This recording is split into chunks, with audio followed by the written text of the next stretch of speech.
محبت، دھوکا اور ایک فیصلہ جو سب کچھ بدل دے۔ آج ہم چلتے ہیں 1799 کے ایک چھوٹے سے انگریزی گاؤں ہیسلوپ میں، جہاں کچھ لوگوں کے انتخاب ایک پورے معاشرے کی بنیادیں ہلا کر رکھ دیتے ہیں۔ اس کہانی کے مرکز میں دو مرد ہیں جن میں زمین آسمان کا فرق ہے۔ ایک طرف ہے ایڈم بیڈ، ایک محنتی اور اصولوں پر چلنے والا بھڑئی، تو دوسری طرف ہے کیپٹن ڈونی تھون، ایک امیر دلکش فوجی افسر۔ اور ان دونوں کے بیچ میں ہے وہ عورت جس کی خواہشات ان سب کی تقدیر کا فیصلہ کریں گی۔ تو آئیے ہیسلوپ گاؤں کے بظاہر پرسکون ماحول میں قدم رکھتے ہیں اور ان کرداروں سے ملتے ہیں جن کی چھپی ہوئی خواہشات اور تمنائیں جلد ہی ایک دوسرے سے ٹکرانے والی ہیں۔ اس کہانی کے 4 اہم ستون ہیں، یوں سمجھیں۔ ایڈم بیڈ جو ہیٹی سوریل سے شادی کرنا چاہتا ہے، خود ہیٹی جو اپنی سادہ سی زندگی سے نکل کر امیر بننے کے خواب دیکھتی ہے۔ کیپٹن ڈونیتھون جو ہیٹی کے ساتھ بس ایک وقتی دل لگی میں دلچسپی رکھتا ہے، اور ڈائنا مورس ایک نیک مبلغہ جو صرف خدا کی خدمت کرنا چاہتی ہے۔ ان سب کی خواہشات ہی اس کہانی کا رخ متعین کرتی ہیں۔ لیکن بات صرف یہیں تک محدود نہیں ہے۔ ایڈم کا بھائی سیتھ ڈائنا سے یک طرفہ محبت کرتا ہے جسے ڈائنا قبول نہیں کرتی، اور جب بیڈ خاندان پر غم کا پہاڑ ٹوٹتا ہے تو ڈائنا ہی ان کا سہارا بنتی ہے، جس سے یہ سارے رشتے اور بھی پیچیدہ ہو جاتے ہیں۔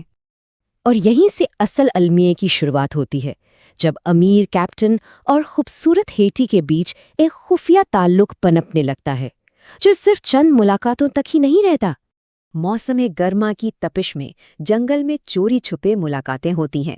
بات ایک بوسے سے شروع ہو کر گہرے رازوں تک پہنچ جاتی ہے۔ کیپٹن کے تحفے اور وعدے ہیٹی کے خوابوں کو اور ہوا دیتے ہیں۔ یہ سب گاؤں والوں کی نظروں سے اوجھل رہتا ہے۔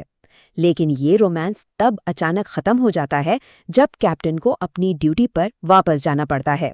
یہاں ہیٹی کی اصل سوچ بالکل صاف نظر آتی ہے۔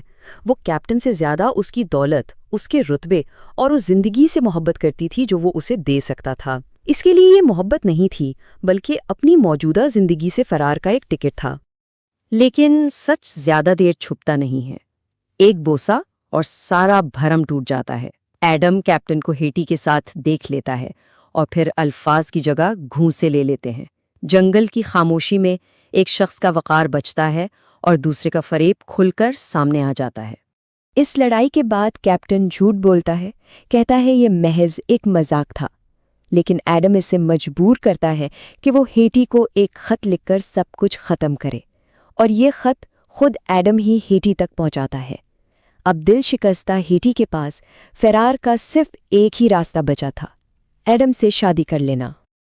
اور یہاں سے کہانی ایک بہت ہی تاریک، بہت ہی المناک موڑ لیتی ہے، جہاں ایک خفیہ تعلق کے نتائج ایک خوفناک تباہی میں بدلنا شروع ہو جاتے ہیں۔ ہیٹی کے پاس ایک ایسا راز تھا جو سب کچھ بدلنے والا تھا، ایک ایسا راز جو نہ ایڈم جانتا تھا اور نہ ہی کیپٹن۔ وہ کیپٹن ڈونی تھون کے بچے کی ماں بننے والی تھی۔ شرم اور بدنامی کا ڈر ہیٹی کو ایک ناممکن سفر پر مجبور کر دیتا ہے۔ وہ کیپٹن کو ڈھونڈنے نکلتی ہے، یہی اس کی آخری امید تھی۔ لیکن یہ امید بھی دم توڑ دیتی ہے جب اسے پتہ چلتا ہے کہ کیپٹن ملک چھوڑ کر جا چکا ہے۔ اب وہ بالکل تنہا اور بے یار و مددگار ہے۔ وہ ایک بچے کو جنم دیتی ہے اور پھر گہری مایوسی میں ایک ایسا قدم اٹھاتی ہے جس کی کوئی واپسی نہیں ہوتی۔ وہ بچے کو جنگل میں چھوڑ آتی ہے، لیکن اس کا یہ عمل چھپ نہیں پاتا اور اسے بچے کے قتل کے الزام میں گرفتار کر لیا جاتا ہے۔ یہ ایک بہت بڑا سوال ہے۔ جب ساری امیدیں دم توڑ دیں، جب ہر طرف اندھیرا ہو، تو ایک انسان کیا کرتا ہے؟ ہیٹی کا سفر اسی سوال کا جواب دیتا ہے۔ مقدمہ چلتا ہے اور ہیٹی گہرے صدمے میں بس خاموش رہتی ہے۔ صرف ڈایانا ہی اس تک پہنچ پاتی ہے اور اسے توبہ کرنے پر راضی کرتی ہے۔ لیکن عدالت کا فیصلہ بالکل صاف اور سخت تھا۔ ہیٹی کو اپنے جرم کی سزا موت کی صورت میں بھگتنی ہوگی۔ مگر کہانی یہاں ختم نہیں ہوتی۔ آئیے دیکھتے ہیں کہ اس المناک واقعے کے بعد باقی کرداروں کی زندگیوں پر کیا اثر پڑا اور ان کا انجام کیا ہوا۔ پھانسی کے تختے پر جب سب کچھ ختم ہو چکا تھا، کہانی ایک آخری موڑ لیتی ہے۔ عین آخری لمحے پر کیپٹن ڈونی تھون ایک حکم نامے کے ساتھ پہنچتا ہے۔ یہ اس کے کیے کا کفارہ تھا، بھلے ہی دیر سے سہی۔ ہیٹی کی سزائے موت کو ملک بدری میں بدل دیا جاتا ہے۔ اسے زندگی تو مل جاتی ہے، مگر وہ زندگی نہیں جو اس نے کبھی خوابوں میں سوچی تھی۔ تو یہاں دو بالکل الگ الگ قسمتیں ہمارے سامنے آتی ہیں۔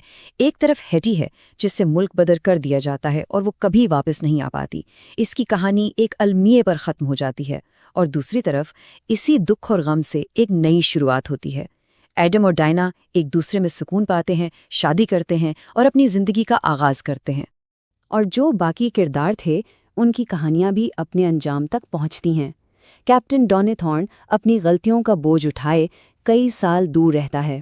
سیتھ اپنی محبت کو دل میں دفن کر کے اپنے بھائی کے خاندان کے ساتھ رہتا ہے، اور وقت کے ساتھ ایڈم اور کیپٹن کے زخم بھی بھر جاتے ہیں۔